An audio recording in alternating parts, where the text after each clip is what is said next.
بسم اللہ الرحمن الرحیم الحمدللہ وکفا وسلام علی عبادہ الذین اصطفیٰ محمد وآلہ بیتہ الطیبین۔ ماہ رمضان المبارک کے حوالے سے خواتین کے کچھ مسائل ہیں جن کا ان کے لیے جاننا بہت ضروری ہے، اور وہ مسائل جو ہیں وہ حیض و نفاس کے متعلق ہیں کہ کس وقت اس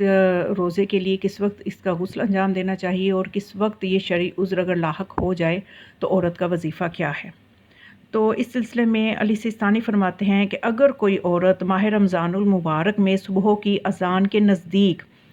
حیض و نفاس سے پاک ہو جائے اور غسل یا تیمم کے لیے وقت باقی نہ ہو تو اس کا روزہ صحیح ہے۔ یعنی کسی خاتون کو حیض سے پاک ہونے کا یقین ایسے وقت میں ہوتا ہے کہ جب اذان صبح اتنی نزدیک ہے کہ نہ وہ غسل کر سکتی ہے، حتیٰ تیمم بھی نہیں کر سکتی، تو پھر اس کا روزہ جو ہے وہ درست ہوگا بغیر غسل و تیمم کے بھی، لیکن وہ پھر دن کے کسی حصے میں بھی غسل و تیمم کو انجام دے گی۔ ظاہر ہے کہ اس کو اپنے واجب عبادات کے لیے پھر اس کو انجام دینا ہے۔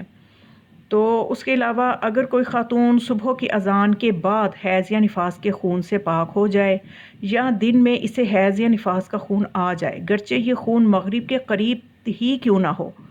تو اس کا روزہ باطل ہے۔ یعنی ایک خاتون پاک ہی اذان صبح کے بعد ہوتی ہے خون نفاس سے یا خون حیض سے، تو پھر اس کے لیے یہ ہے کہ اس کا وہ روزہ اس دن کا اس پہ شرعاً وہ روزہ رکھنا بنتا ہی نہیں، باطل ہے، تو وہ پھر بعد میں قضا کرے گی ماہ رمضان کے بعد اس روزے کی۔ اور یا پھر اگر وہ خون حیض اس کو یا خون نفاس ایسے وقت میں لاحق ہوتی ہے اس شرعی عذر میں کہ اذان مغرب سے اگرچہ 1 سیکنڈ ہی پہلے ہو، تو وہ تب بھی اس کا روزہ مکمل جو ہے وہ یہ روزہ اس کا شمار نہیں ہوگا بلکہ باطل ہوگا، کیونکہ عموماً خواتین پوچھتی ہیں کہ ہمیں تو مغرب کے بہت نزدیک یہ مسئلہ درپیش ہوا، تو کیا ہمارا درست روزہ ہے، اس کو ہم پورا کریں؟ تو ایسا نہیں ہے، وہ روزہ باطل ہوگا چاہے اذان مغرب سے 1 لمحہ پہلے ہی کیوں نہ خون حیض یا خون نفاس آیا ہو۔ تو اس کے علاوہ یہ ہے کہ البتہ یہ ضرور ہے کہ اگر زوال سے پہلے کوئی عورت اس عذر میں مبتلا ہو جاتی ہے، خون حیض یا خون نفاس کے عذر میں زوال سے پہلے مبتلا ہو جاتی ہے، تو اس دن کا روزہ ظاہر ہے اس کا نہیں ہے، تو وہ اس کے لیے یہ ہے کہ وہ امساک بھی مستحب نہیں ہے، یہ مستحب نہیں ہے اس کے لیے کہ وہ کھانے پینے سے رکی رہے، تو وہ کھا پی سکتی ہے۔ تو اور اگر اس کو زوال آفتاب کے بعد یہ مسئلہ ہوتا ہے، شرعی عذر لاحق ہوتا ہے، تو پھر اس کے لیے امساک مستحب ہے، یعنی وہ اپنے روزے کو پورا کرے، کھانے پینے والی چیزوں سے یا مبتلاط روزہ سے اپنے آپ کو روکے رکھے